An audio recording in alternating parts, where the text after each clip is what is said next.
അവിടുത്തെ കാരുണ്യം, അവിടുത്തെ കാരുണ്യത്തിന് എന്താ പറ്റിയേ? അവിടുത്തെ കാരുണ്യം എങ്ങനെയാണ്? ശാശ്വതമാണ് എന്ന് പറഞ്ഞാൽ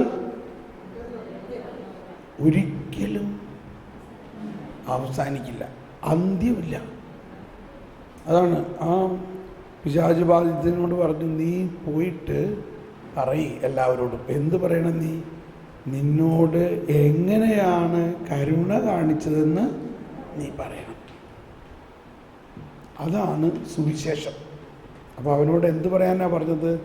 നീ സുവിശേഷം പ്രഘോഷിക്കുക എന്ന് പറഞ്ഞാൽ നീ എൻ്റെ കരുണ നിനക്ക് എങ്ങനെ അനുഭവമായി. ഈ കരുണയുടെ അനുഭവത്തിലേക്ക് വരുമ്പോഴാണ് നമ്മുടെ ജീവിതത്തിൽ വരദാനങ്ങൾ ഇങ്ങനെ പൊട്ടിപ്പുറപ്പെടുന്നത്. എന്തുകൊണ്ട് പഴയ നിയമത്തിൽ ഇത്രയും രോഗശാന്തിയോ ദർശനമോ ഒന്നും ഉണ്ടായില്ല? എന്തുകൊണ്ട് ഫരിസേയരാരും ഇങ്ങനെ ഒന്നും ചെയ്തില്ല? അതാണ് ഇത് കർത്താവിൻ്റെ പ്രവൃത്തിയാണിത് നമ്മുടെ ദൃഷ്ടിയിൽ വിസ്മയാവഹമായിരിക്കുന്നു. കർത്താവൊരുക്കിയ ദിവസം സന്തോഷിച്ചുല്ലസിക്കാം.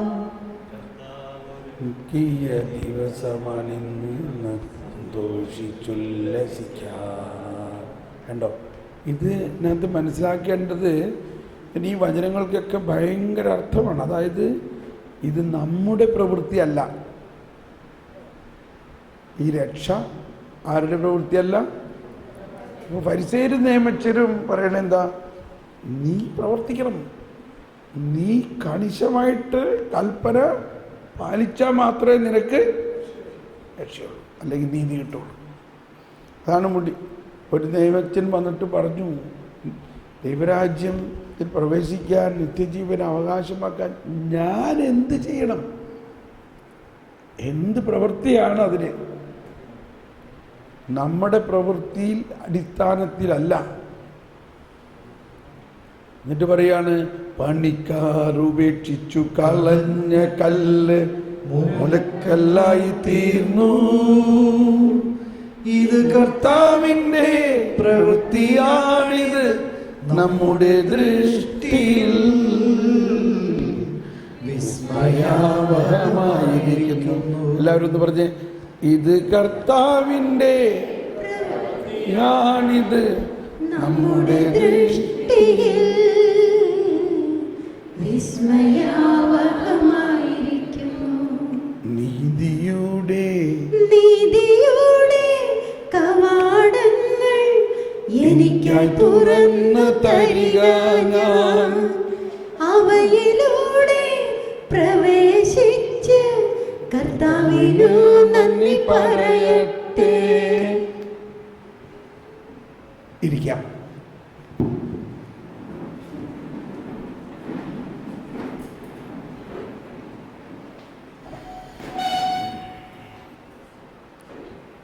എങ്ങനെയുണ്ട് ധ്യാനം?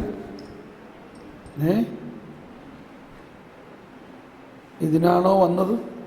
ഇതാണോ പ്രതീക്ഷിച്ചത്? അതോ ഇനി വേറെ വല്ലവരെയും പ്രതീക്ഷിക്കുന്നുണ്ടോ?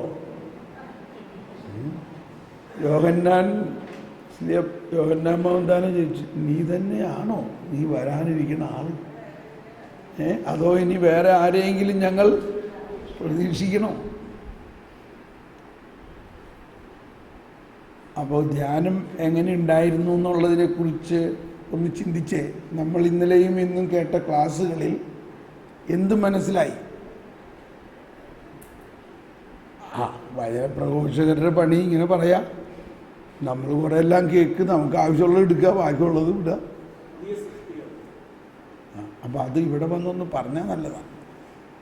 ആദ്യം നിങ്ങളുടെ അടുത്തിരിക്കുന്ന ആളോട് പറയുക, നിങ്ങൾക്ക് എന്ത് മനസ്സിലായി, എന്തൊരു പുതിയ കാര്യങ്ങളാണ് ഇതിൽ നിന്ന് കിട്ടിയത്. നമ്മൾ ഒരു 40 ധ്യാനമൊക്കെ കൂടിയിട്ടുള്ള ആൾക്കാരാണ് ഇവിടെ ഇരിക്കുന്നത്. ആണോ? 40, 35 ഒന്നും കൂടിയിട്ടില്ല, അത്രയൊന്നും കൂടിയിട്ടില്ല. 20 ധ്യാനം, 10 40 ധ്യാനം കൂടി ആരുമില്ല ഇവിടെ. ഇതിനകത്ത് ആരുമില്ല. ഇവിടെ 40 ധ്യാനം കൂടി ആരുമില്ല. 30 ധ്യാനം കൂടി ആരെങ്കിലും ഉണ്ടോ? 20 ധ്യാനം കൂടി ആരെങ്കിലും ഉണ്ടോ? 15, 10. ഓക്കെ. അപ്പോൾ അതുകൊണ്ട് നിങ്ങൾക്കൊക്കെ നല്ല കഴിവുള്ളവരാണ്. ഇപ്പോൾ ഈ ധ്യാനത്തിൽ കിട്ടിയ ബോധ്യങ്ങൾ ഒന്ന് അടുത്തിരിക്കുന്ന ആളോട് പറയുക. ആദ്യം അടുത്തിരിക്കുന്ന ആളുമായിട്ടൊന്ന് പങ്കുവയ്ക്കുക.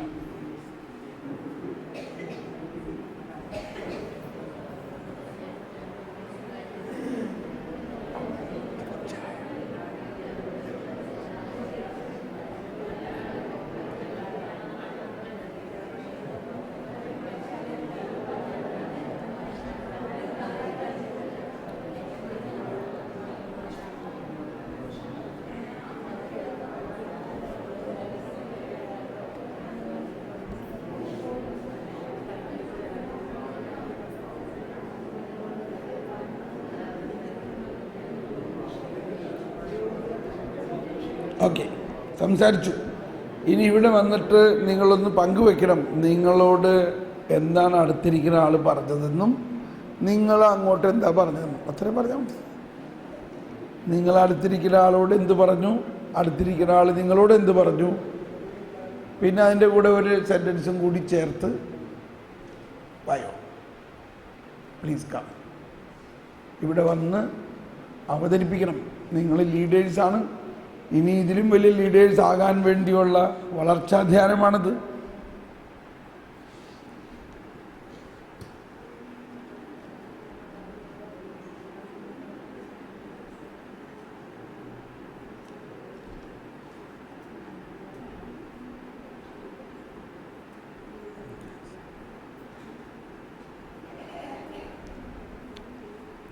അടുത്ത ആൾ നേരത്തെ വന്ന് വരാണെങ്കിലേ സമയം ലാഭിക്കാൻ പറ്റും.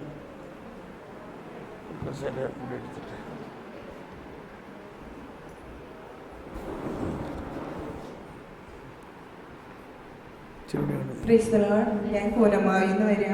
ഞാൻ ഈ ബ്രദറിൻ്റെ 2 ധ്യാനം മധ്യസ്ഥ പ്രാർത്ഥന വരും, പിന്നെ ഇവിടെ ആന്തരിക സൗഖ്യ ധ്യാനം, ഒരു ധ്യാനം ഇവിടെ തന്നെ ഈ സ്റ്റേജിൽ തന്നെ കൂടിയിട്ടുണ്ട്. പിന്നെ ഇപ്പോൾ കുറേ നാളായിട്ടാണ് ഇപ്പോൾ ഈ ധ്യാനം കൂടുന്നത്. ഇന്നാണ് ഞാൻ വന്നത്. ഇന്നിവിടെ വന്നപ്പോൾ വരദാനങ്ങളൊക്കെ നമ്മൾ ഒത്തിരി പേർക്കൊക്കെ ഉണ്ട്, പക്ഷെ അതൊക്കെ മൂടിക്കിടക്കുക. നമ്മളുടെ തന്നെ പ്രവൃത്തിയുടെ ഫലമായിട്ടാണ് അതൊക്കെ മൂടിപ്പോയിരിക്കുന്നത്. നമ്മൾ പഴയതുപോലെയല്ല മറ്റുള്ളവരിലെ നന്മ കാണാതെ അവരിലെ തിന്മ കണ്ട് അല്ലെങ്കിൽ അവരുടെ കുറവുകൾ കണ്ട് അതൊക്കെ നമ്മൾ നമ്മളല്ല, ഞാൻ പറയാറുണ്ട് പലപ്പോഴും. എനിക്ക് അവരെ പിടിച്ചില്ല, അല്ലെങ്കിൽ ധ്യാനം ഇഷ്ടമില്ല, അല്ലെങ്കിൽ അങ്ങനെയല്ല, ഇങ്ങനെയൊക്കെ പറയാറുണ്ട്. പക്ഷെ ഇന്നിപ്പോൾ ഇവിടെ വന്നപ്പോൾ അതാണ് ഫരിസേയ മനോഭാവം. നമ്മൾ മറ്റുള്ളവരിലെ നന്മ കാണാണ്ട് അവരിലെ തിന്മയൊക്കെ കണ്ട് അത് മറ്റുള്ളവരോട് പറഞ്ഞ് നമ്മളിലുള്ള പരിശുദ്ധാത്മാവിൻ്റെ വലിയ ശക്തി നിർവീര്യമാകുന്ന അവസ്ഥ, അതൊന്ന് പുനരുദ്ധരിക്കുവാനും മേലിൽ അങ്ങനെയൊക്കെ ചെയ്യാതെ ദൈവം എല്ലാവർക്കും നൽകിയ കഴിവ് അത് മറ്റുള്ളവർക്കായി വിനിയോഗിക്കണം. യേശു നമ്മളെ തിരഞ്ഞെടുത്തിട്ടുണ്ട്. അതുകൊണ്ട് നമ്മളിൽ ഉറങ്ങിക്കിടക്കുന്ന ഈ കൃപാദാനങ്ങളെ ഈ ധ്യാനങ്ങളിലൂടെ വീണ്ടും തൊട്ടുണർത്തി അത് മറ്റുള്ളവരിലേക്ക് പകർന്ന് യേശുവിന് വേണ്ടി, നമുക്ക് വേണ്ടിയല്ല, യേശുവിന് വേണ്ടി ജീവിക്കണം എന്നുള്ളൊരു തോന്നൽ, എന്നുള്ളൊരു ബോധ്യം ഒരു 2-3 മണിക്കൂറത്തെ ക്ലാസ്സിനുള്ളിലൂടെ എനിക്ക് കിട്ടി. ഇന്നലെ വരാൻ ഞങ്ങൾക്ക് കഴിഞ്ഞില്ല. ഈ ബോധ്യം അവസാനം വരെ കാത്തു സൂക്ഷിച്ച് ദൈവത്തിൻ്റെ ഒരു സജീവ സാക്ഷിയായി, അല്ലെങ്കിൽ ദൈവത്തിൻ്റെ ഒരു വചനം പങ്കുവെക്കുന്നവളായി, മറ്റുള്ളവർക്ക് യേശുവിനെ കൊടുക്കുന്നവളായി ജീവിക്കണമെന്ന് എനിക്ക് വലിയ ആഗ്രഹമുണ്ട്. അതിനായി നിങ്ങൾ പ്രാർത്ഥിക്കണം. Price the Lord. Price the Lord. ഒന്ന് കൈയടിച്ചെന്ന് ശരിക്കും. ഇനി അടുത്ത ആൾ വരാം. ഇന്നിന്ന വചനങ്ങൾ എന്നെ സ്പർശിച്ചു എന്നൊക്കെ ചേർത്ത് പറയാവുന്നതാണ്.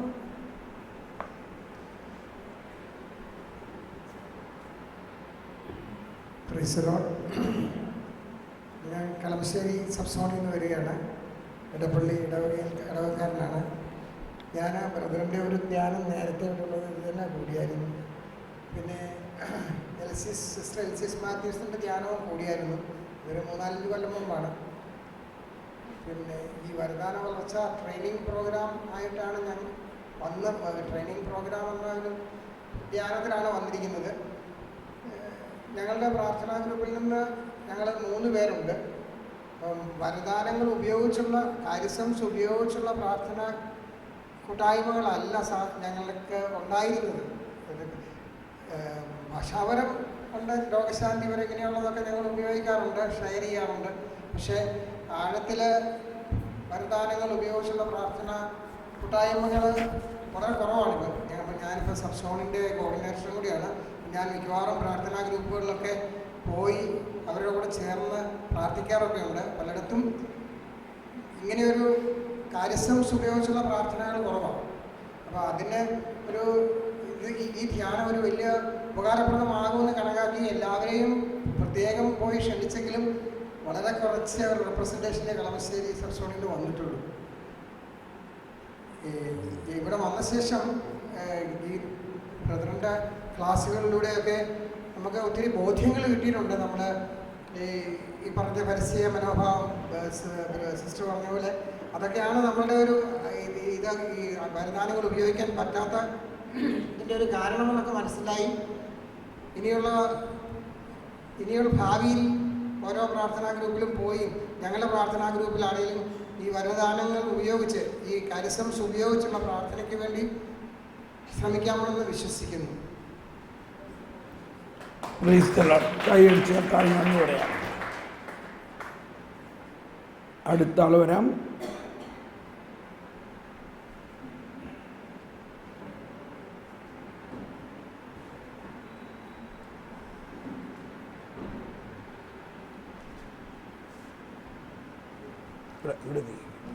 കലൂർ സബ് സോണിൽ നിന്നാണ് വരുന്നത്. ബ്രദറിൻ്റെ മൂന്നാമത്തെ ധ്യാനമാണ് കൂടുന്നത്.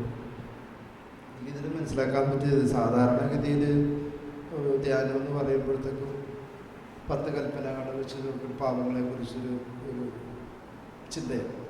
പക്ഷെ എനിക്കത് തോന്നിയത് ആ ഒരു ചിന്തയല്ല. പക്ഷെ ഇതിൽ വേറൊരു തലത്തിലേക്ക് പോകുന്ന ഒരു അനുഭവമായിട്ട് എനിക്ക് തോന്നി. പിന്നെ എനിക്കൊരു വചനം കിട്ടിയെന്ന് പറഞ്ഞിട്ടുണ്ടെങ്കിൽ നിനക്ക് എന്ത് ചെയ്ത് തരണമെന്ന് നീ ആഗ്രഹിക്കുന്നു അത് നീ തിരിച്ച് ചെയ്യാമെന്നുണ്ട്. ആ ഒരു വചനം എനിക്കൊരു കുറേ കേട്ടിട്ടുണ്ടെങ്കിലും അതിനെക്കുറിച്ചൊക്കെ പറഞ്ഞിട്ടുണ്ടെങ്കിൽ പോലും എനിക്ക് ആ ഒരു ബോധ്യം കിട്ടിയില്ല. പക്ഷെ അതൊരു വലിയൊരു ബോധ്യമാണ്. കൈയടിച്ചെന്ന് പറയാം.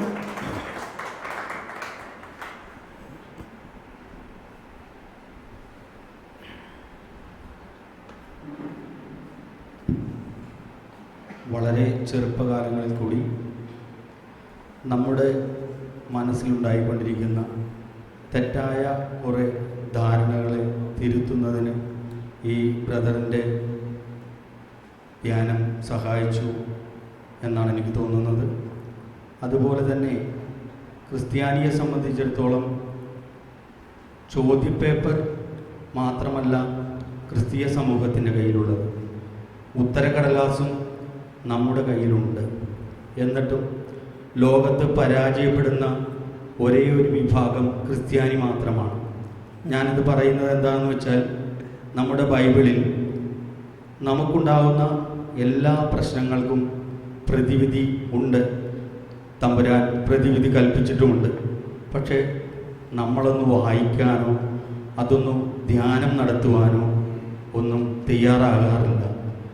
എന്നിട്ട് ലോകം മുഴുവൻ അവിടെ നിന്ന് ശാന്തി കിട്ടും, ഇവിടെ നിന്ന് ശാന്തി കിട്ടുമെന്ന് പറഞ്ഞുകൊണ്ട് തേരാപ്പാര അലഞ്ഞു തിരിയുന്നവരെയാണ് നമ്മൾ കാണുന്നത്.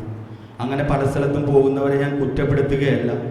കാനാൻ ദേശം നമ്മുടെ കയ്യിലുണ്ടായിരുന്നിട്ടും നമ്മൾ മറ്റെന്തോ തേടി പോകുകയാണെന്നുള്ള ഒരു ബോധ്യം നമ്മളിൽ ഓരോരുത്തർക്കും ഉണ്ടാകട്ടെ എന്ന് പ്രാർത്ഥിച്ചുകൊണ്ട് ബ്രദറിൻ്റെ എല്ലാ പ്രാർത്ഥനാ ശുശ്രൂഷകൾക്കും ദൈവത്തിൻ്റെ കൃപാകടാക്ഷം ഉണ്ടാകട്ടെ എന്ന് പ്രാർത്ഥിച്ചുകൊണ്ട് ഒരു ചെറിയ വാക്കുകൾ നിർത്തുന്നു. അടുത്ത ആൾ വരാം. ഞാൻ വൈപ്പിൻ സബ്സോണിൽ നിന്ന് വരുന്നു. ഞങ്ങൾ 17 പേരുണ്ട്. ഞാൻ എടവനക്കാട് ഇടവകയാണ് ഞങ്ങളുടേത്. ഞങ്ങളുടെ പ്രാർത്ഥനാ ഗ്രൂപ്പിൽ ഞങ്ങളുടെ ലീഡർ ദർശനപരങ്ങൾ ഉപയോഗിക്കാറുണ്ട്. ഞങ്ങളപ്പം അതിൻ്റെ വ്യാഖ്യാനം ലീഡർ തന്നെ പറയാറുമുണ്ട്.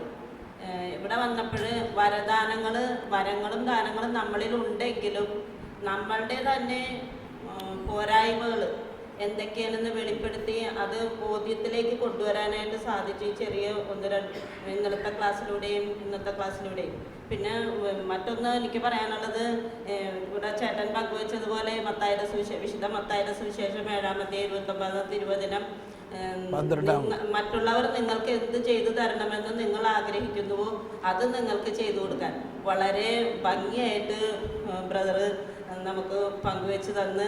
അപ്പം ഞാനും ഓർക്കായിരുന്നു, ഞാൻ ആഗ്രഹിച്ചിട്ടുണ്ട്, ഒരു ചായ ഒന്ന് വേണ്ട, ഒരു തലവേദന ആരംഭിച്ചിട്ട് ബാബൊന്ന് പരത്തി തന്നെങ്കിൽ എന്ന് മനസ്സിൽ ആഗ്രഹിച്ചിട്ടുണ്ട്. പക്ഷെ നമുക്ക് ഇതുവരെ കിട്ടിയിട്ടില്ല എന്ന് വെച്ച് സ്നേഹത്തിന് കുറവില്ല. പക്ഷെ ആഗ്രഹിച്ചിട്ടുണ്ട്, ഞാൻ ചെയ്തു കൊടുക്കാറുമുണ്ട്, എങ്കിലും ചെയ്യില്ല, ചെയ്തു തന്നിട്ടില്ല. പിന്നെ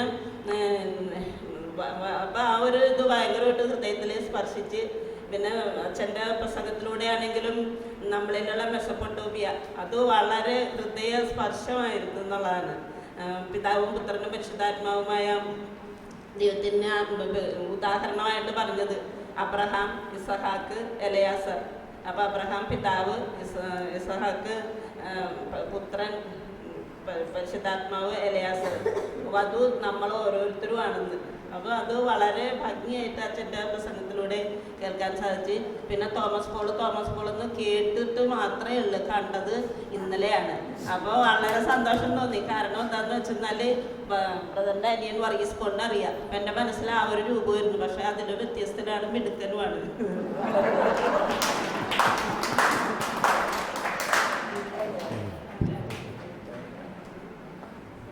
പ്രൈസ് ദി ലോർഡ്.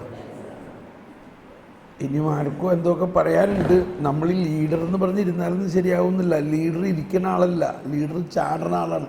അതുകൊണ്ട് ഇവിടെ വന്ന് 2 വാക്ക് പറഞ്ഞു കഴിയുമ്പോൾ തന്നെ നിങ്ങളുടെ പേടി മാറും. കയറി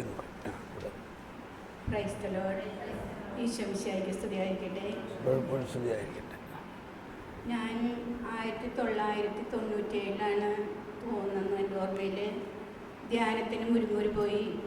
ഒത്തിരിയേറെ വിഷമതയോടുകൂടിയാണ് ഞാനന്ന് ആ ധ്യാനകേന്ദ്രത്തിലേക്ക് കടന്നു ചെന്നത്. അവിടെ ചെന്നപ്പോൾ എനിക്ക് ഒരു കാര്യം മാത്രം ചോദിക്കാനുണ്ടായിരുന്നുള്ളൂ. പരിശുദ്ധാത്മാവിനെ എനിക്ക് നൽകണം. അധികം കഴിവൊന്നുമില്ല, വലിയ പഠിപ്പില്ല. അപ്പോൾ അങ്ങനെയുള്ളൊരു വ്യക്തിയായിരുന്നു ഞാൻ. എന്നിരുന്നാലും ഞാൻ ആത്മാർത്ഥമായി പരിശുദ്ധാത്മാവിനെ എനിക്ക് കാണിച്ചു തരണം എന്ന് ഇവിടെ നിന്ന് പോയപ്പോൾ തുടങ്ങി. ഞാൻ മാനാട്ടുപറമ്പ് ദേവാലയത്തിലെ പ്രാർത്ഥനാ ഗ്രൂപ്പിലെ അംഗമാണ്. അങ്ങനെ ഈ സാറിൻ്റെ ക്ലാസ് അപ്പം ഇങ്ങനെ പറഞ്ഞു കേട്ടിട്ടുണ്ട്, തോമസ് പോൾ സാറെന്നൊക്കെ പറഞ്ഞു കേട്ടിട്ടുണ്ട്. അങ്ങനെ അന്നത്തെ അവിടുത്തെ ഒരു ക്ലാസ്സിൽ വന്ന് പരിശുദ്ധാത്മാവിൻ്റെ ഇപ്പം ഇന്ന കാലത്ത് പാടിയ പാട്ട്, അതല്ല, ജീവജലത്തിനരുവിയാൽ കവിഞ്ഞൊഴുകണമേ, സ്നേഹാഗ്നിജാലയ എന്നിൽ കത്തിപ്പടരണമേ, സ്നേഹാഗ്നിജാലയ എന്നിൽ കത്തിപ്പടരണമേ. ആ പാട്ട് പാടി ഭയങ്കര ഒരു അഭിഷേകമായിരുന്നു. അപ്പോൾ ഞാൻ ഇപ്പം എനിക്ക് പറയാൻ പറ്റുമോയെന്ന് അറിഞ്ഞൂടാ, പീരീഡ്സ് ആയിരുന്നു. അപ്പം എൻ്റെ വിചാരം, ദൈവമേ എനിക്ക് എൻ്റെ പരിശുദ്ധാത്മാവിനെ ഒന്ന് കാണിച്ചു തന്നോട്ടോ എന്നൊക്കെ. എന്താണെന്ന് വെച്ചിട്ടുണ്ടെങ്കിൽ അത്ര താഴത്തുള്ള ഒരു ഇങ്ങനെ പ്രാർത്ഥനാ ഗ്രൂപ്പിലൊന്നും പോകാതെ എൻ്റെ സ്വന്തമായി ജപമാല ചൊല്ലി പ്രാർത്ഥിക്കണം. അങ്ങനെ ആ അഭിഷേകത്തിലേക്ക് ആ പാട്ട് അങ്ങോട്ട് പാടിക്കഴിഞ്ഞപ്പോൾ അങ്ങോട്ട് അഭിഷേകം വന്നിട്ട് കസേരകളൊക്കെ തെറിച്ചു പോകുന്നു. അത് കൂടെ ഉണ്ടായിരുന്നവരാണ് 3-4 പേരെ ഞാൻ കൊണ്ടുപോയിട്ടുണ്ടായി. അപ്പോൾ കസേരയൊക്കെ തെറിച്ചു കൊണ്ട് പരിശുദ്ധാത്മാവ് ഇങ്ങനെ ശക്തമായിട്ട് പ്രാവിൻ്റെ രൂപത്തിൽ എന്തെങ്കിലും ലൈറ്റ് മതിൽ വന്നുകൊണ്ടിരിക്കുന്നതാണ്. ഞാൻ ആദ്യമായിട്ട് ധ്യാനം കൂടാം. അങ്ങനെ ഞാൻ കരഞ്ഞിട്ട് പിന്നെ പ്രേക്ഷിതർ വന്നാണ്, എനിക്ക് നിൽക്കാൻ പറ്റിയില്ല, പിടിച്ച് എന്നെ കസേര നിർത്തിയത്. അന്ന് പിന്നെ നമ്മുടെ നാക്യമ്പറമ്പിലച്ഛൻ ബലിയർപ്പിച്ചൊക്കെ 2-3 മണിക്കൂർ ആരാധനയ്ക്ക് എഴുന്നള്ളിച്ചൊക്കെ വെച്ച് പ്രാർത്ഥിക്കും. അപ്പോൾ ഭാഷാപരം, അപ്പോൾ എനിക്ക് ഭാഷാപരം കിട്ടിയപ്പോഴും ഞാൻ അന്ന് സാക്ഷ്യം പറയാൻ പറ്റാത്തൊരവസ്ഥാനുണ്ടാണ് പറയുന്നത്. അപ്പോൾ ഭാഷാപരം കിട്ടിയപ്പോൾ ഞാൻ വിചാരിച്ചത് എന്താണ് ഈശോ വന്നത്. അപ്പോൾ അച്ഛൻ അവിടെ നിന്ന് പറയുകയാണ്, ഇപ്പോൾ ദിവികാരണം സ്വീകരിച്ചവർക്ക് ഭാഷാപരം കിട്ടിയിട്ടുണ്ട്, അതനുസരിച്ച് സ്തുതിക്കാൻ പറഞ്ഞു. അങ്ങനെയായിരുന്നു എൻ്റെ ആദ്യത്തെ അനുഭവം. പിന്നെ ചിറ്റൂർ പോയപ്പോൾ ബ്രദറിൻ്റെ മറൈൻ ഡ്രൈവിൽ പിന്നെ ഒത്തിരി ധ്യാനങ്ങളുടെ അപ്പം ഞാൻ സെബാസ്റ്റ്യൻ ഞങ്ങളുടെ ഇടവകയിൽ ഇത് 5 വർഷം ഇരുന്നാണ്. അപ്പം അച്ഛനോ ഞാൻ വിളിച്ചപ്പോൾ ചോദിച്ച് അച്ഛ അപ്പം പറഞ്ഞു പോൾ സാറാണോ എന്നെ രക്ഷിച്ചി എന്ന് പറഞ്ഞ്. അപ്പം ഞാൻ ഇവർ പ്രാർത്ഥനാ ഗ്രൂപ്പിൽ പറഞ്ഞു നിങ്ങൾക്ക് വരാൻ ആഗ്രഹമുള്ളവരൊക്കെ വരിക. എന്താണെന്ന് വെച്ചിട്ടുണ്ടെങ്കിൽ ഞാൻ ഇന്ന് എന്തായിരിക്കുന്നുവോ അത് ദൈവകൃപയാൽ എന്ന് പറഞ്ഞ മാതിരി ഈ സാറിൻ്റെ അഭിഷേക പ്രാർത്ഥനയിൽ എനിക്ക് ശക്തമായിട്ട് പരിശുദ്ധാത്മാവിനെ കിട്ടിയ സാക്ഷ്യം ഞാൻ എൻ്റെ കൂട്ടായ്മയിൽ പറഞ്ഞു. ആ സാറാണ് ഇവിടെ വന്നത്. ഒത്തിരിയേറെ തടസ്സങ്ങളുണ്ടായിട്ടും പിന്നെ ഇന്ന് ബ്രദറിൻ്റെ ക്ലാസ്സിൽ പറഞ്ഞില്ലേ കരുണയുടെ വാതിൽ എല്ലായിടത്തും തുറന്നു കൊടുത്തു. അത് എന്താണ് കരുണ എന്ന് ചോദിച്ചപ്പോൾ കരുണയ്ക്ക് പലവിധ വ്യാഖ്യാനങ്ങൾ കൊടുത്തു. പക്ഷേ കർത്താവിൻ്റെ കരുണ മഹാഭാവിയോട് തോന്നുന്ന കരുണയാണെന്ന് ഇപ്പം എല്ലാവരും ഓരോ പള്ളികളിൽ പോയി മുട്ടിട്ട് നീതിദണ്ഡ വിമോചനം കിട്ടി അത് മാർപ്പാപ്പയുടെ നിയോഗത്തിനായി കാഴ്ചവെക്കുന്നു. നിങ്ങളുടെ ഹൃദയമാകുന്ന കവാടങ്ങൾ തുറന്ന് കരുണ കാണിക്കുവാൻ ബ്രദർ പറഞ്ഞില്ലേ. അപ്പോൾ നമ്മുടെ ഹൃദയമാകുന്ന കവാടങ്ങൾ തുറന്ന് നമ്മൾ മറ്റുള്ളവരോട് കരുണ കാണിക്കുമ്പോഴും നമ്മളും കാരുണ്യ പ്രവൃത്തികളിൽ ഒരാളായി മാറുന്നുള്ളൊരു ബോധ്യം എനിക്കിന്ന് കിട്ടി. അതോടൊപ്പം തന്നെ നിങ്ങളോട് മറ്റുള്ളവർ എന്ത് ചെയ്യണമെന്ന് നിങ്ങൾ വിചാരിക്കുമോ അതുപോലെ നിങ്ങളും അവരോട് ചെയ്യുവിൻ. അതുപോലെ തന്നെ ഇന്നലെ പറഞ്ഞു ചെറിയ കാര്യങ്ങളിൽ വിശ്വസ്തൻ വലിയ കാര്യങ്ങളിൽ വിശ്വസ്തനുമായിരിക്കും. അങ്ങനെ ഒത്തിരിയേറെ വരദാനങ്ങളെക്കുറിച്ച് അത് ഞാൻ ഇതുവരെയായിട്ടും കൂടിയിട്ടില്ല. അപ്പം ഞാൻ ഗ്രൂപ്പിൽ പറയുകയുണ്ടായി ഞാൻ ആദ്യമായിട്ടാണ് കൂടാൻ പോണത്, എന്താണെന്ന് തന്നെ നമുക്കറിഞ്ഞുകൂടാ. അപ്പോൾ ഇവിടെ വന്നപ്പോൾ ആ വരദാനങ്ങളെക്കുറിച്ചില്ലേ നമ്മളിലേക്ക് തന്നെയുള്ള തിരിഞ്ഞു നോട്ടമാണ്. ഈ വരദാനങ്ങൾ എങ്ങനെ ഉപയോഗിക്കണം, ചിലവർക്കുണ്ട് എനിക്ക് ആ വരം ഈ വരം ഇവിടെ ഒന്നും പറഞ്ഞ് പ്രഘോഷിച്ച്, പക്ഷേ അതൊക്കെ തെറ്റായ ധാരണയായിരിക്കും. ബ്രദർ പറഞ്ഞ മാതിരി അത് ചിലവർ ദർശനവരമുണ്ടെന്ന് പറഞ്ഞിട്ട് പിന്നെ പലവിധ വ്യാഖ്യാനങ്ങളൊക്കെ കൊടുക്കുന്ന മക്കളുണ്ട്. അപ്പം ഞാൻ എപ്പോഴും ഗ്രൂപ്പിൽ പറയും നിങ്ങൾ വേറെ എങ്കും പോകരുത്, കർത്താവ് ഇവിടെ ഉണ്ടിട്ടാ. നമ്മൾ അവിടെ പോയി പറയണത് ആ പറയുന്ന വ്യക്തി തെറ്റായിട്ട് പറഞ്ഞിട്ടുണ്ടെങ്കിൽ നമ്മളത് മനസ്സിലൊരു കരടായിട്ട് കിടക്കും. അപ്പോൾ ഇന്ന് ഒത്തിരിയേറെ ബോധ്യങ്ങൾ അതോടൊപ്പം തന്നെ ഒത്തിരിയേറെ വരദാന ഫലങ്ങളാൽ നിറയുവാനുള്ള നല്ല സ്തുതിപ്പ് പ്രാർത്ഥനയെല്ലാം ഈ ധ്യാനത്തിലേക്ക് വന്നപ്പോൾ എനിക്ക് കിട്ടി. ഇതെല്ലാം ദൈവനാമമഹത്വത്തിനായി സമർപ്പിച്ചുകൊണ്ട് യേശുവേ നന്ദി.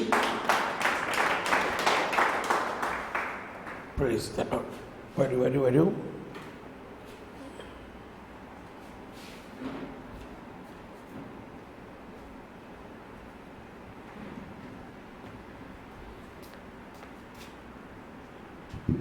Price the Lord. എൻ്റെ പേര് Jessy.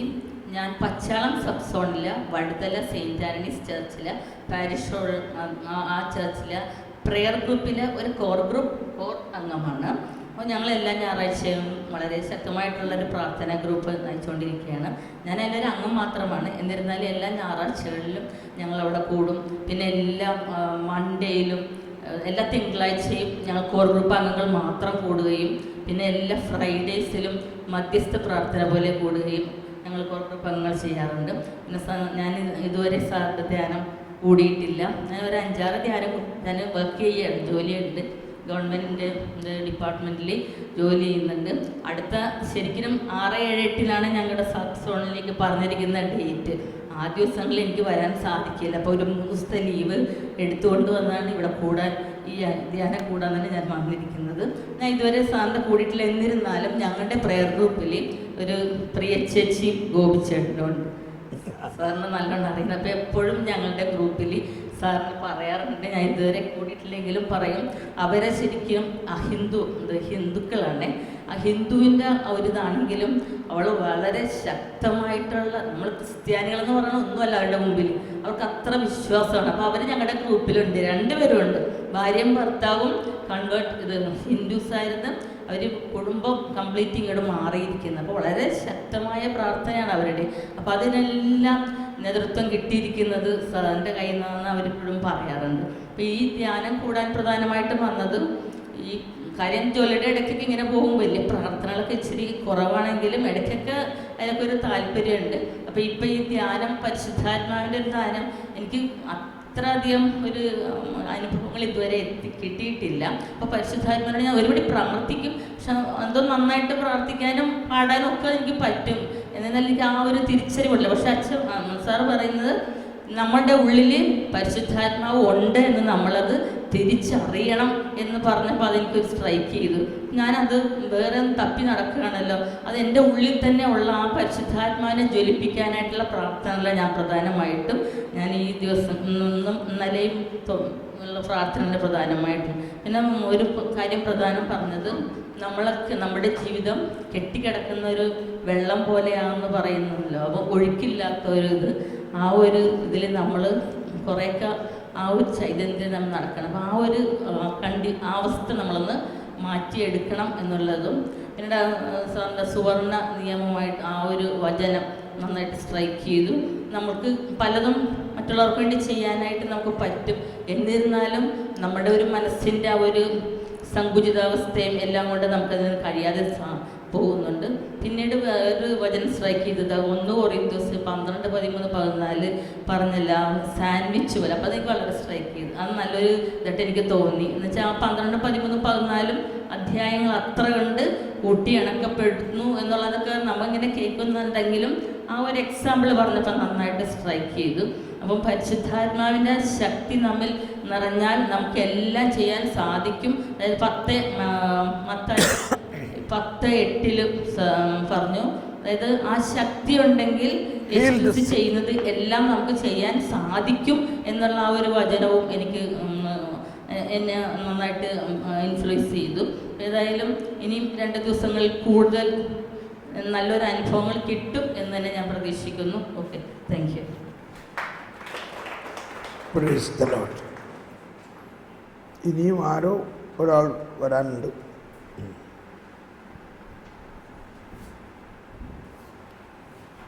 Price the Lord. Kaloor സോണിൽ നിന്ന് സെയിൻറ്റ് ഫ്രാൻസിസ് സേവിയേഴ്സ് ചർച്ചിൽ ഞങ്ങൾ 4 പേര് വന്നിട്ടുണ്ട്. അതിലൊരാൾ നേരത്തെ ഇവിടെ വന്ന് അഭിപ്രായം പറഞ്ഞായിരുന്നു. ലീഡറൊന്നും ആയിട്ടില്ല, ഇത്ര പ്രായമായെങ്കിലും പ്രയർ ഗ്രൂപ്പിൽ ഞാനൊരു ശിശുവാണ്. ഒരുപാട് വർഷങ്ങൾക്ക് മുമ്പ് POCയുടെ മുമ്പിൽ ഒരു ഫ്ലാറ്റിൽ ബ്രദറിൻ്റെ ഒരു ധ്യാനം ഞങ്ങൾക്ക് കൂടാനിടയായിട്ടുണ്ട്, ഞാനും വൈഫും കൂടെ. അത് സാറിൻ്റെ താമസിക്കുന്ന POCയുടെ ഓപ്പോസിറ്റ് ഒരു ഫ്ലാറ്റിൽ വന്നിട്ടുണ്ട്. ഒരു സാറിൻ്റെ സ്ഥലം ഇപ്പോഴും താമസിക്കുന്നത് തന്നെയാണ്, അവിടെയാണ് താമസിക്കുന്നത്. അത് ഒരുപാട് വർഷങ്ങൾക്ക് മുമ്പാണ്. പിന്നീട് ശാലോം TV, ഗുഡ്നസ് TVയിൽ നിരന്തരം കണ്ടുകൊണ്ടിരിക്കാറുണ്ട്. നേരിട്ട് പിന്നെ അത്രയും വർഷങ്ങൾക്ക് ശേഷം കാണുന്നത് ഇപ്പോഴാണ്.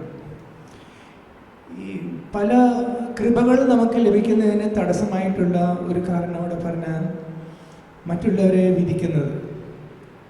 എൻ്റെ കാഴ്ചപ്പാടിൽ പല പ്രയർ ഗ്രൂപ്പുകൾക്കും ഒരു തടസ്സം, ഒരു അർബുദം പോലെ പിടിക്കുന്ന ഒരു രോഗമാണ് ഈ വിധിക്കൽ, മറ്റുള്ളവരെ വിധിക്കൽ.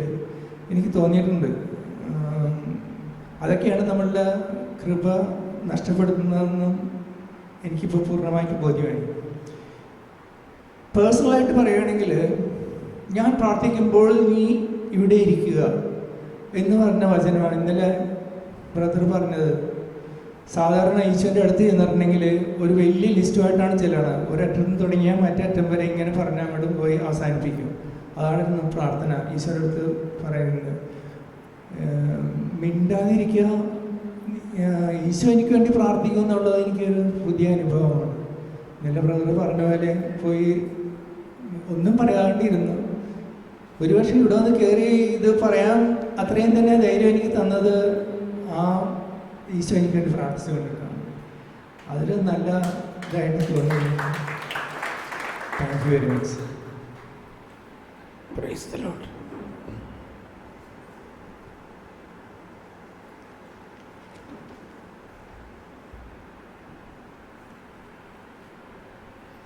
എൻ്റെ പേര് ജോയ്. ഞാൻ തൃപ്പൂണിത്തുറ സോണിൽ നിന്ന് വരുന്നു. ഒരു 15 കൊല്ലം മുമ്പാണ് സാറിൻ്റെ ധ്യാനം ഇന്ത്യയിൽ ഞാൻ കൂടിയത് ആദ്യമായിട്ട്. അവിടെ ഞാൻ ഇതുപോലെ തന്നെ താമസിച്ചിട്ട് വളരെ ചുരുക്കം 150-200 പേര് ഗുജറാത്തികളായിരുന്നു. അപ്പോൾ അവർക്ക് വേണ്ടിയിട്ട് സാർ ഇന്ത്യയിലുള്ള ക്ലാസ് നടത്തി. അന്നത്തെ ഒരു അനുഭവമാണ് സാറിനെ പറ്റി എനിക്ക് കൂടുതലായിട്ട്. പിന്നെ TV ഞാൻ കാണാറുണ്ട്.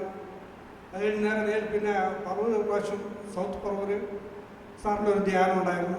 അത് കൂടാനുള്ള ഭാഗ്യം കിട്ടി നാട്ടിൽ വന്നപ്പോൾ ഞാൻ ഇവിടെ വന്ന് ആദ്യമായിട്ട് ഞാൻ കണക്കൂട്ടിയിരുന്നത് പ്രാർത്ഥനാ ഗ്രൂപ്പിലൊക്കെ തൊണ്ണൂറ് വരെ ഞാൻ പങ്കെടുക്കുമായിരുന്നു.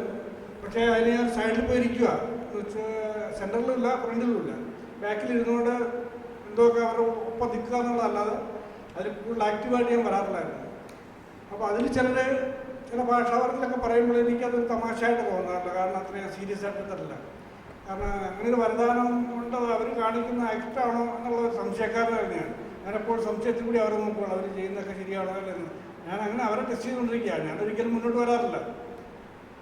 അങ്ങനെ വരദാനങ്ങളെപ്പറ്റി എനിക്കൊരു നല്ലൊരു ധാരണ ഇല്ലായിരുന്നു. കാരണം എൻ്റെ മനസ്സിൽ അങ്ങനെ വന്നിട്ടുള്ള കാരണം ഇതെല്ലാം ചിലപ്പോൾ അവരെ സ്വന്തം ആക്ഷൻ കൊണ്ട് കാണിക്കുന്നതാണോ, അതോ അവർക്ക് ഇത് ഉണ്ടാക്കിയെടുക്കുന്നതാണോ, അല്ല മറ്റുള്ളവർ ഇമ്പസ് ചെയ്യാൻ ചെയ്യുന്നതാണോ എന്നുള്ള ധാരണയൊക്കെ ഉണ്ടായിരുന്നു.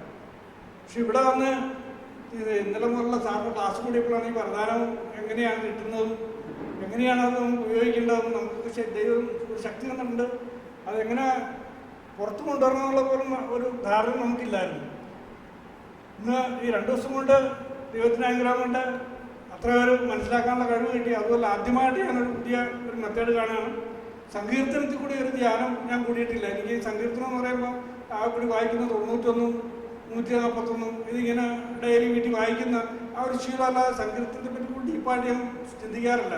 സങ്കീർത്തനത്തിൽ എന്തെല്ലാം ഉണ്ടെന്നുള്ള മനസ്സിലായത് ഈ ഗാനങ്ങളിൽ കൂടിയും സാറിൻ്റെ ക്ലാസ് കൂടിയൊക്കെയാണ് കൂടുതൽ മനസ്സിലാക്കാൻ പറ്റും. സങ്കീർത്തനത്തിൽ എന്തെല്ലാം അർത്ഥങ്ങളാണ് വെച്ചിരിക്കുന്നത്, പുതിയ നിയമത്തെ എന്തോരം ഡിപ്പെൻഡ് ചെയ്യുന്നുള്ളതൊക്കെ കൂടുതൽ ഡീപ്പായിട്ട് മനസ്സിലാക്കാനുള്ളൊരു കഴിവ് ഈ സങ്കീർത്തനത്തിലുള്ള സാറിന് ധ്യാനത്തിൽ കൂടി ഞങ്ങൾക്ക് കിട്ടി.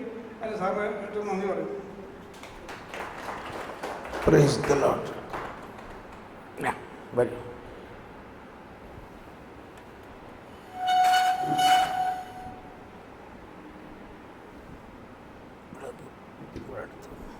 Praise the Lord. രജിസ്ട്രേഷൻ വന്നപ്പോൾ എല്ലാവരും എന്നെ കണ്ടിട്ടുണ്ടാവും. ഞാൻ ധ്യാനം കൂടാൻ വന്നതാണ്, ഞാൻ അപ്പം തന്നെ പറഞ്ഞു. പിന്നെ വരച്ചിട്ട് പാടില്ല, നെഞ്ചിടിക്കുന്നു. വിളിച്ചവനെ വിശ്വസിക്കാം, സംശയിക്കരുതെന്ന് നമ്മൾ ആദ്യമേ തന്നെ വന്നപ്പോൾ തന്നെ കേട്ടു. അത് ഞാനും വിശ്വസിക്കുന്നു. എന്നെ വിളിച്ചിട്ടാണ് ഞാനും വന്നത്. മെതി ചേച്ചിക്കറിയാം, ഞങ്ങളുടെ ഗ്രൂപ്പിൽ നിന്ന് ഞാൻ മാത്രമേ ഉള്ളൂ. ഞാൻ ഉള്ളതിൽ ഏറ്റവും ചെറുതും ആണ്. അപ്പോൾ ഗ്രൂപ്പിൽ നിന്ന് വേറെ ആരും ഇല്ല. എനിക്ക് 2 കുഞ്ഞുങ്ങളുണ്ട്, ജീവിത പങ്കാളിയുണ്ട്. എൻ്റെ അമ്മയെ നിർത്തിയിട്ടാണ് ഞാൻ വന്നിരിക്കുന്നത്. പിന്നെ എല്ലാ വചനങ്ങളും എല്ലാവരും പറഞ്ഞു. പിന്നെ പ്രത്യേകിച്ച് ഒന്നും പറയാനില്ല. പിന്നെ ഫരിസേയ മനോഭാവം, ഞാനതാണ് കുർബാനയിൽ പ്രാർത്ഥിച്ചത്. ഫരിസേയ മനോഭാവം മാറ്റി കിട്ടണമെന്ന് പ്രാർത്ഥിച്ചു. പിന്നെ എല്ലാത്തിനും പ്രവർത്തിക്കാനൊക്കെ എനിക്ക് ഭയങ്കര ഇഷ്ടമാണ്. അപ്പോൾ ഇവിടെ വന്നപ്പോൾ അവിടെ രജിസ്ട്രേഷനിൽ ഇരുന്ന് ഭയങ്കര സന്തോഷത്തോടെ ഇരുന്നു. എനിക്കതൊക്കെ ഭയങ്കര ഇഷ്ടമാണ്. പക്ഷേ എനിക്ക് കുറച്ച് ചീത്ത കേട്ടപ്പോൾ സങ്കടമായിരുന്നു. പിന്നെ അത് കഴിഞ്ഞ് പിന്നെ കുർബാനയ്ക്ക് പാടാനൊക്കെ ഞാൻ നിൽക്കും. പിന്നെ ഈ കുർബാനയിൽ നന്നായിട്ട് ഭക്തിയോടെ നിൽക്കാൻ വേണ്ടിയിട്ട് ഞാൻ പിന്നെ അങ്ങനെ നിൽക്കാറില്ല.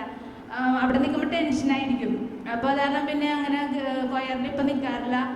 പിന്നെ ഇവിടെ എനിക്ക് പാട്ട് പാടാൻ കിട്ടിയപ്പോൾ ഞാൻ ഓർത്തു, എൻ്റെ ദൈവമേ, എനിക്ക് ഇവിടെ ഒരു പാട്ട് പാടാൻ ഒറ്റയ്ക്ക് പാടാൻ സാധിച്ചല്ലോ എന്നോർത്തു. പേടിച്ചിട്ട് ഒറ്റയ്ക്ക് നിൽക്കാറില്ല. എന്നാലും എവിടെയും പാടാനായാലും എന്തിനായാലും കയറി എല്ലാത്തിനും നിൽക്കും. പള്ളിയിലായാലും എല്ലാത്തിനും നിൽക്കും. പക്ഷേ അതുപോലെ തന്നെ സംശയമാണ്, നിൽക്കാമോ, ചെയ്തത് അഹങ്കാരമായി പോയോ എന്നൊക്കെ എപ്പോഴും ചിന്തിക്കും. പ്രാസ്യാമ്മ പ്രാർത്ഥിച്ചാലേ ദൈവമേ എന്നെ ഒരു അഹങ്കാരി ആക്കല്ലേ എന്ന് ഞാൻ എപ്പോഴും പ്രാർത്ഥിക്കും. എന്നാലും എല്ലാത്തിനും കയറി ഇടപെടുന്നത് കൊണ്ട് എനിക്ക് തോന്നും അഹങ്കാരമായി പോയോ എന്ന് വിചാരിക്കും. ജീവിത പങ്കാളി എന്നെ പിണങ്ങുകയും ചെയ്യാറുണ്ട്. നീ എല്ലാത്തിനും ആർക്കും ഒന്നും കൊടുക്കൂല, നീ എല്ലാത്തിനും കയറി നിൽക്കും എന്ന് പറഞ്ഞുകൊണ്ട്. കൊന്ത 2 തവണ കൊന്തയ്ക്ക് ഞാൻ തന്നെ ചെല്ലി. അപ്പോൾ യൂണിറ്റിൽ വേറെ പെണ്ണിന് കൊടുത്തില്ല എന്ന് പറഞ്ഞാൽ യൂണിറ്റിൽ എന്നെ കുറേ വിഷമിപ്പിച്ചു. എല്ലാവരും കൂടി ചേർന്ന് എന്നെ വിഷമിപ്പിച്ചു. അത് ഇന്നിവിടെ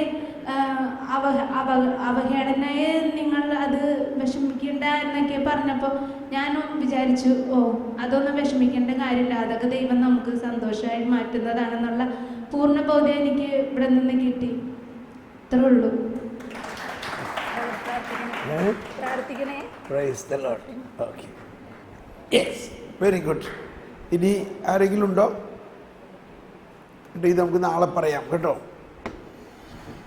നിങ്ങളെല്ലാവരും ഇവിടെ വന്ന് എന്തെങ്കിലും ഒന്ന് പറഞ്ഞു കഴിയുമ്പോഴാണ് നിങ്ങളുടെ അഭിഷേകം കൂടുതൽ ശക്തമാകണത്.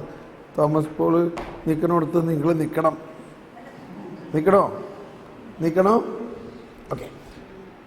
ഇനി നമ്മൾ വരദാനങ്ങളുടെ വിശദാംശത്തിലേക്ക് പോവുകയാണ്. ഒന്ന് നമ്മൾ മനസ്സിലാക്കേണ്ടത്, നമ്മളെല്ലാവരിലും വരദാനങ്ങളുണ്ടെന്നുള്ളതാണ്. എല്ലാവരിലും. കൊറിന്ത്യക്കാർക്ക് എഴുതിയ ലേഖനത്തിൽ 1 കൊറിന്ത്യസ് 12-ാം അധ്യായം 12-ാം അധ്യായത്തിൽ 1 മുതലുള്ള വചനം നമ്മൾ എടുക്കുകയാണെങ്കിൽ കാണാം, അതിലാദ്യം തന്നെ പറയുന്നത്, സഹോദരരെ നിങ്ങൾ ആത്മീയ ദാനങ്ങളെക്കുറിച്ച് അറിവുള്ളവരായിരിക്കണമെന്ന് ഞാൻ ആഗ്രഹിക്കുന്നു. എന്നെല്ലാവരും പറഞ്ഞേ, നിങ്ങൾ ആത്മീയ ദാനങ്ങളെക്കുറിച്ച് അറിവുള്ളവരായിരിക്കണം. അല്ലോ, അതായത് ഈ വരദാനങ്ങൾ നമ്മളിൽ ഉണ്ടെങ്കിലും അതിനെക്കുറിച്ച് നമുക്ക് എന്തുണ്ടാകണം? അറിവുണ്ടാകണം. ഇപ്പം നമ്മൾ നേരത്തെ പറഞ്ഞു, ഒരാശാരിനെ വിളിച്ചാൽ അയാൾ എന്ത് കൊണ്ടുവരണം?